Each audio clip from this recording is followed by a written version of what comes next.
Well, with the Rotary Youth Exchange Program, you are placed with host families who oftentimes have a child themselves who is going to go away or who is currently away.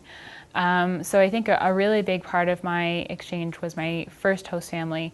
Rotary often tries to set you up with at least 3 families. I only had 2, but my first host family was really amazing. They were really caring, took me in as their own child, and they were also really well off. My host dad was an electrical engineer, and my host mom was an interior designer, and they had, I think, about like 5 maids or something looking after the whole house. Yeah, it was pretty crazy. So, I didn't have to like ever make my bed or wash my own clothes or make food or do the dishes or anything like that. There was always maids to do it.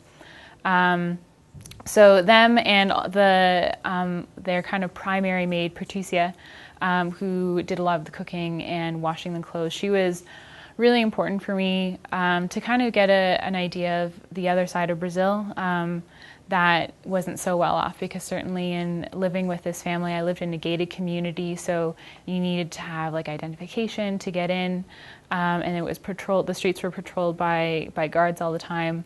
And also, like, the friends that I met there were of similar background. So Patricia, and I even got the opportunity to go over to her house at one point and see, dirt floors and, no pictures on the wall or anything like that, because they couldn't afford that. So that family was really important for me.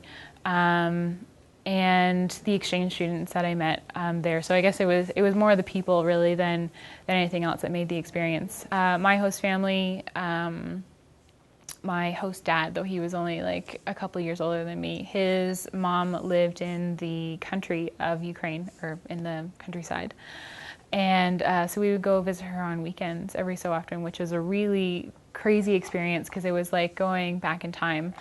She had only gotten electricity the year before. So she raised chickens and pigs and rabbits, and Sasha, my host dad, would slaughter them for her, and she would cook them up and whatever. And she had an outhouse, with like straw and grass in the bottom and stuff. Like it was crazy insane. And that was where Sasha grew up.